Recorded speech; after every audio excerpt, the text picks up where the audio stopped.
Hello, I'm Greg Jericho and welcome to Dollars and Cents, the Australian Institute podcast where we explain just what the hell is going on in the economy. Well, taxes are a powerful way to shape society for the better. For example, the government taxes cigarettes and then smoking rates fell. At the same time, governments can use that revenue to subsidise more of what we need, whether it's health, education and other social services. But in Australia, too often, we do it backwards. Instead of discouraging harmful behaviours like fossil fuel production, we subsidise them. Instead of taxing wealth properly and helping those who need it the most, we offer wealthier Australians a tax discount on their capital gains and make it nearly impossible to live off JobSeeker. I mean, let's remember it's $56 a day, Sarah, so that equates to about $20,000 per year to survive on in a very serious cost of living crisis. This experience is particularly galling when we continue to hand out billions in perks to property investors in negative gearing and capital gains tax discount. I must say, as I watched the government implement $20 billion in tax cuts last year, so which went to including people on the very highest incomes in the country, I think we can all quite rightly say, why will you not fix the incomes of people who have the very least? In the last of our special episodes from our Revenue Summit at Parliament House, we examine how Australia's distorted tax policies are driving growing inequality. Before I introduce our panellists, regular listeners will know that we've just launched our latest book from Australia Institute Press, A Time for Bravery: What Happens When Australia Chooses Courage. Brings together advocates, politicians, campaigners, medical doctors, academics, and a firefighter, each with their answer to the question, what does bravery look like in Australia? And also, how might it reshape our future for the better? Usually it's $35.99, but for a limited time, listeners, you can use the code SAVE5, that's SAVE 5, to save $5. Pre-order it now via australiainstitute.org.au/store or tap the link in the show notes. Okay, for today's discussion, we're joined by Dr Cassandra Goldie AO, the Chief Executive Officer at the Australian Council of Social Service, or ACOSS as it's often known. We've also got Kasy Chambers, the Executive Director at Anglicare Australia, and Dr Mark Zirnsak, Secretariat of the Tax Justice Network Australia. It's hosted by Australian Institute co-CEO Dr Richard Dennis, and they're discussing how bad inequality is getting, the political challenges to change, and why there is nothing inevitable about the situation we're in. We pick up the discussion with Cassandra debunking the myth that Australia is a high-taxing, high-spending nation. The big story, as you'll have picked up from the day, is the egregious acceleration in wealth inequality, where you've got people in the top group who on average hold about 3.2 million, that's an average. Over the last 2 decades, their wealth has accelerated by 82%, in contrast to people in the lowest wealth bracket, where over the last 2 decades, the wealth has only grown by 20%. And their average is $36,000 that they've got behind them. And many people, that's an average, so many people in that group will have virtually nothing behind them. Now, in case you missed it, I think everybody has highlighted this. A very low taxing country by OECD standards, but this is the other part of the picture. We are even lower when it comes to our public expenditures. So I do again encourage us to continue to challenge this myth that we are overspending and that we're a big spending country. We simply are not. And so when you say, why can't I get my kids into childcare, and why is aged care in the crisis it's in? Why do we have, 1 in 7 people, including 1 in 6 children living in poverty? This is a big part of the picture. And the other part of it is that we do not have a major blowout in the growth in our spending.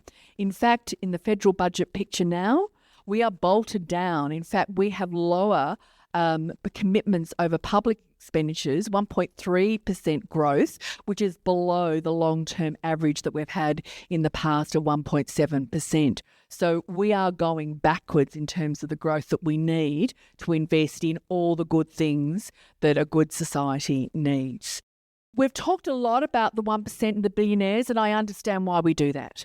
I did want to also lay out for us why a whole bundle of the tax arrangements in Australia mean that at a very significant level, even people on $200,000 of incomes plus, if they have access to these tax breaks, pay significantly less than their fair share when it comes to, for example, the income tax system. It is a myth that we are heavily overtaxed when it comes to our income tax system. First of all, on average, the Australian workforce pays about 25% on average in income tax, which is lower than the United States. Okay, so that's the first point. But then if you get access to, for example, tax breaks associated with superannuation, you cut your marginal tax rate from 47%. Similarly, negative gearing. Similarly, all of these, if you get access to it, then you are significantly able to reduce your contribution to your fair share. I think we'll probably talk a fair bit about inequalities. We had a panel just earlier on housing, because, of course, revenue matters not only because of what you can do with the dollars, but, of course, the way the tax system changes behaviour and what society looks like, as Richard said at the beginning of the day. But when it comes, I think it's healthy for us to understand that in our wealth picture, 50% of the wealth holdings in Australia are in real estate. So that's why everybody is pretty sensitive about it. And then the next 22% of wealth holdings are in our $4 trillion superannuation system. And then the other 20% is in shares, roughly. So I wanted to paint that picture a little bit about to see some of the layers through which we need to look at the big levers that we want to pull if we care about recalibrating Australian society.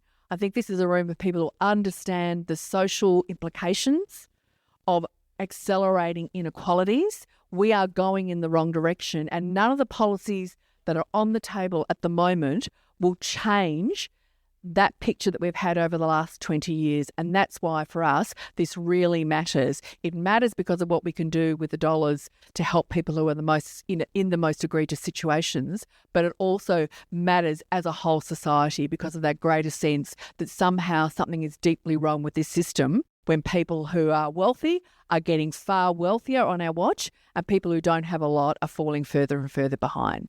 I can't clap with my mic in my hand. Kasy, over to you. Yes, thank you. I was thinking about 3 different types of inequality when I was thinking about this. And it's important for me to note that they are all intercausal, and you could draw this in many ways. But the first one I won't spend long on because it is between wealth and income. And I think the fact that we often talk more about income just keeps the wealthy people happy because they don't have to think about this. But some modelling that we did at Anglicare Australia with per capita, we found that in 22-23, $128.6 billion were foregone by every single taxpayer that went to people for things like housing concessions, superannuation tax concessions, family trusts, those kind of things. Of that, 3% went to the bottom quintile of income earners and 56% to the top quintile. So there's just something there in what it costs us to actually have those forms of concessions.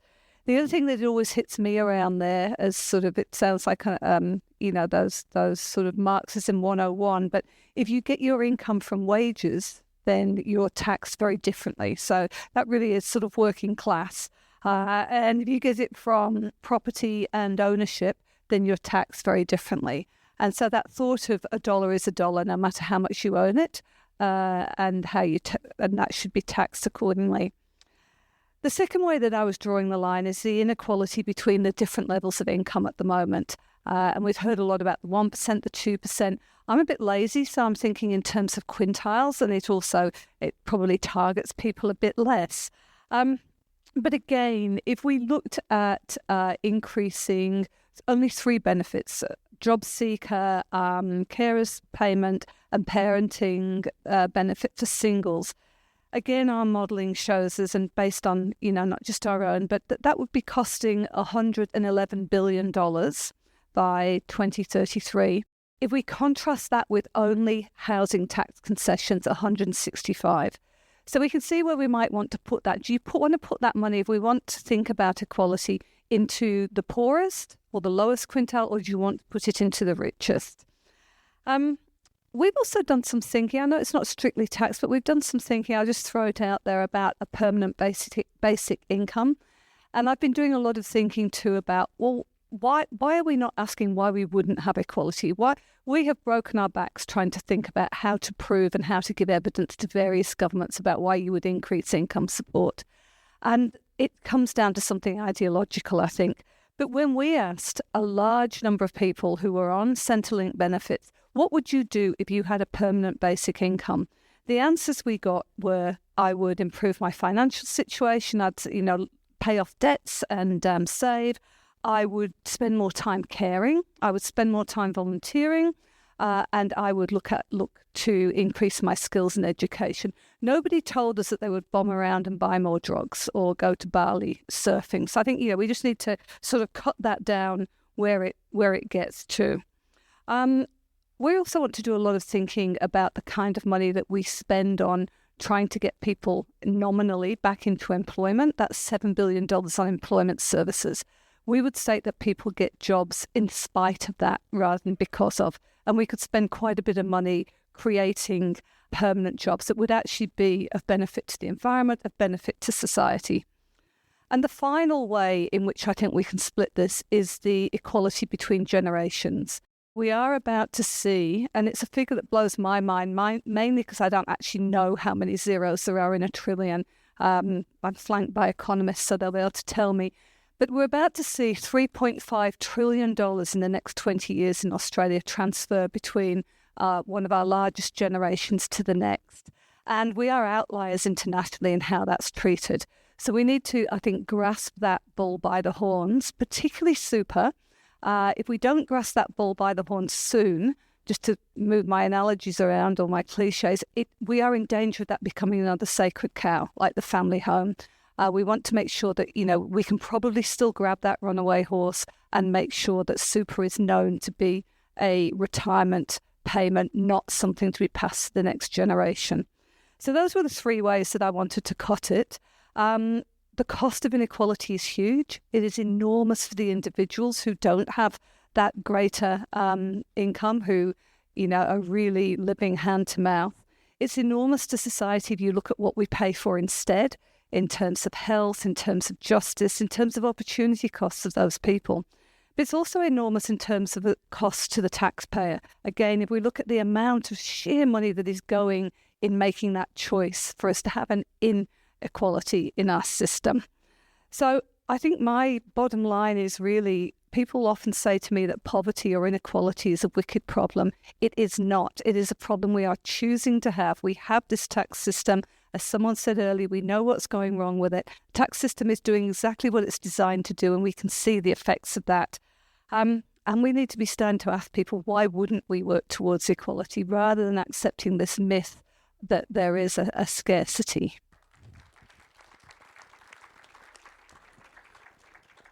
I'm going to start with French economist Thomas Piketty. In his book, A Brief History of Equality, he points out that inequality is a choice, it's not an inevitability.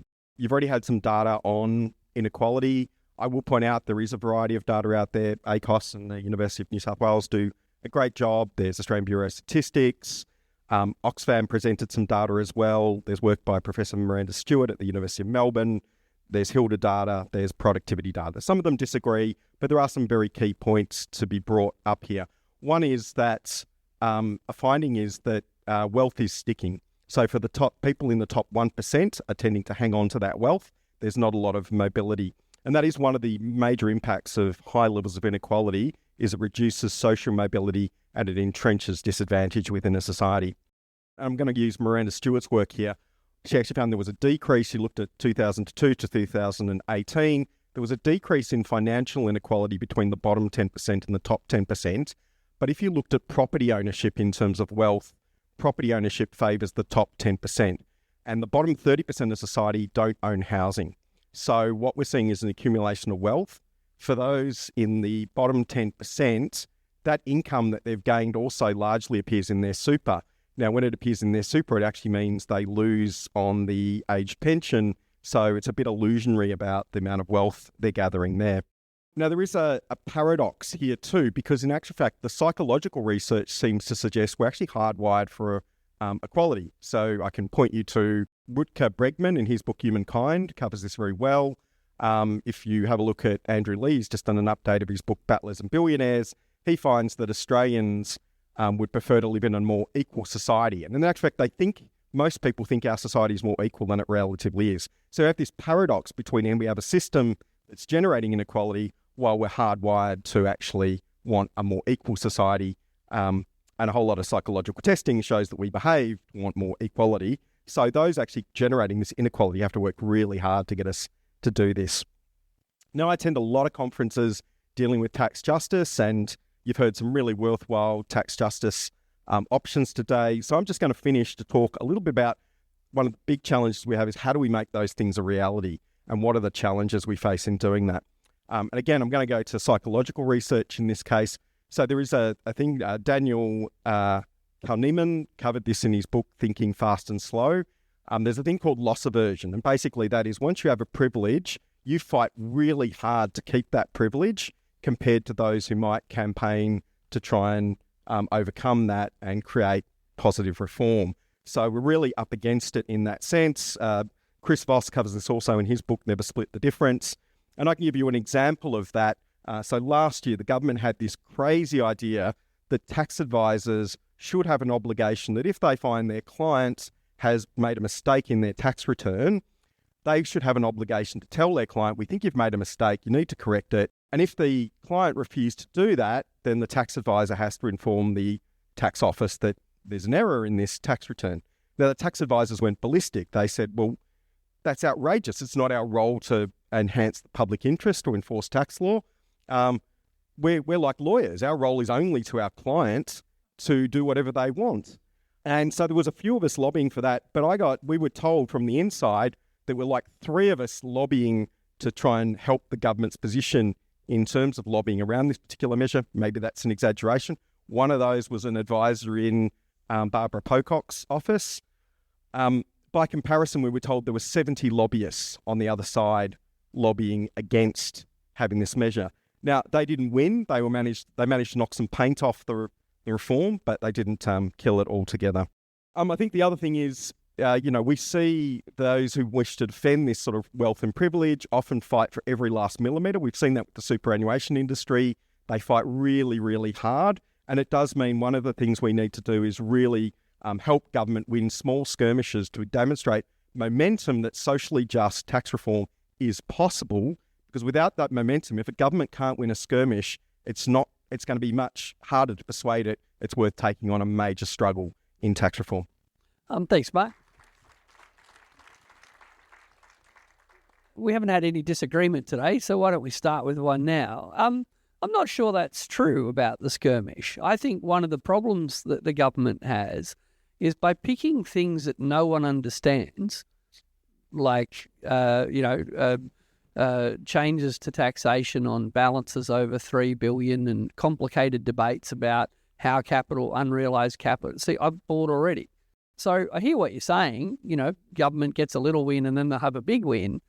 But if you look at the history of big reform in Australia, it didn't start with little things. It started with big things. So, I don't, there's no right answer to these things. But don't you think there's a danger that if government's always just looking for little changes, hoping to have build some momentum, doesn't that give the superannuation zealots the reason to fight so hard for those little things? And then we get the worst of both worlds. We didn't have a public debate about reducing inequality around a big thing. It's just we lost a small debate because no one understood it and no one cared. But now the government doesn't have any momentum. So Anyway, we can have a row about it. What do you reckon? Look, I think there's validity in having that debate. I think at times, though, where you have a timid government, allowing them to get some small wins, hopefully builds their courage. I agree. If you've got a bold government, fantastic. Go ahead with it. You end up with mythologies as well, though. So I mean, the 2019 election, I know there's people in the Labor Party who sort of have blamed their policy on negative gearing capital gains tax for part of the reason the loss. I think the evidence suggests completely otherwise, but a mythology gets built and therefore there's a reluctance to do that. I mean, I've spoken to people in Labor who also thought on the mining tax, the mining industry toppled a Prime Minister. You hear some Labor people say that. Now, I don't know that that's true, but you end up with a timidity that needs to be overcome. I think if you've got a bold government or if you've got a strategy to make a government bold and go for the big reform straight up, fantastic, go for it, absolutely. All right. Well, Kasy, how do we make a government bold, do you reckon? I do think that there is something, and you hit on it earlier, Mark. I think most people think Australia is more fair than it is. And every bit of polling we've ever done, some through the Australia Institute actually, shows that people do not know how little, for example, JobSeeker payments are. And once we tell them how low they are, everybody says it should be more. 77% last time we asked said it should be higher than the poverty line. So I think there is some things about ensuring that people know what's actually going on, because I don't think many people do. I think when you're comfortable, it's very easy to not know just how low and just how tough people are doing it. I got quite hopeful during COVID when a lot of people were doing it more tough, that sort of we'd all get a bit more generous. I felt that way in the GFC as well. Unfortunately, it doesn't seem to last out the crisis. The minute the crisis is gone and it's in the rearview mirror, we all breathe a sigh of relief and charge forward again. But I do think there's something that we need to do in framing. I think that not the government in this building at the moment, but the governments and the government classes are very happy that we don't like to talk about taxes, that tax is a boring word, it's a dirty word, even that politics is a bit of a dirty word. There's a sense of, well, don't bother about politics, vote once every 3.5 years and leave the rest to us. I think we've got a responsibility to be responsible for our politicians and to help them understand what we want. And I think our responsibility as people that know about this kind of inequality is to help everybody understand that and understand that, their kids at school are going to be trying to be friends with kids who can't be friends with them because they have to go straight home because their parents can't afford to buy them snacks. Kids who can't have other children back home because mum and dad are too embarrassed because they can't afford to put anything on the table. That's kind of really where it hits the road, that where poverty really affects people's lives. Cass, you've been talking about the need to lift New Start for as long as you've been in your current role, if not sooner, if not longer. But I agree. I think Kasy's right. A lot of people don't get it. Why is it so hard for Australians to look in the mirror and see what their society really looks like? Yeah, because I think it's deeply uncomfortable and confronting for people. And for a very long time, we've had a long history. We like to tell ourselves we're a certain kind of country. And actually, we have a long history of injustice, from the beginning of the First Nations communities that were, the colonisation was brutal. And then we were grounded in a police environment. And then, the people who came were either you were the ruling class or you had no power.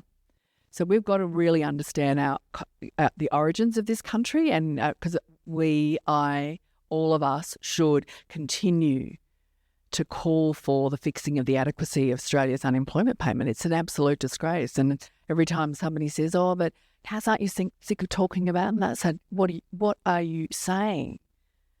Because this is some of this sort of the cheap politics is, if you don't get a win, you've got to move on to something that you think you can win. And actually the best of the advice and the best of the evidence that we've collected is that is not what the community wants. Quite recently, again, colleagues at Redbridge, ACOSS and company did their testing of community trust. It is actually our sector, the community sector, that is the most trusted voice in Australian society. And the findings was because we continue to speak with authority for the things that really matter and stay the course on what really needs to change. And so there's no question that is one of our biggest levers. If we fix the adequacy of Social Security, it is now $401 per week, JobSeeker. That equates to $20,000 a year. So the minimum wage is more than twice that. The minimum wage is more than twice that. It is an absolute disgrace. And so no politician is going to stop us from talking about that. The why is because this is uncomfortable. And politicians have historically, as the Robo-Debt Royal Commission confirmed, it's the cheap politics that we turn people on each other and the uncomfortableness that actually unemployment won't happen to me and that if somehow you become unemployed, it's because of your fault. Now, in the story of change and hope, I've got no question that the public sentiment out there has changed on this. I do think that what many people went through during the COVID period and beyond has profoundly affected our understanding of who we are. And I think some of the politicians are not listening to that shift in Australian society. The research that Kasy you're referring to is affirmed by ours, is affirmed by what Oxfam is doing. We want to fix some of these problems. And so I just encourage us to continue to not blink on some of these. I was one of the people in the 3 days with the Economic Reform Roundtable. ACOSS was the only civil society organisation in the room besides the ACTU. I found myself almost every day saying, I really want everybody to remember that 50% of people are getting by on incomes less than $70,000 a year. It's really, like, that is, even those sort of basic remembering of actually, when you talk about low income, it's not 50,000, it's 20,000. In terms of really understanding this, because as you said at the top of the day, Richard, the reality is overall we are one of the wealthiest countries in the world. And so it's very difficult for you to speak up about this truth, right? But actually I am, if you're on JobSeeker, our latest research with UNSW confirmed that you're 14 times more likely to be going without one substantial meal a day than the rest of the population. It is food that you're going without. So I think our role is to connect. Our role is to continue to support people, to speak up, to share the story. I wish we didn't have to keep doing this, but we will. And I do have that faith, as other research shows us. We want to think of ourselves as a decent and fair, and we should be studying more the behaviour of the very wealthy in the country and starting to challenge some of those behaviours rather than overstudying the experience of people who don't have enough. And that's where we'll leave this week's discussion, which was recorded as a part of our Revenue Summit at Parliament House in Canberra on Wednesday, the 29th of October.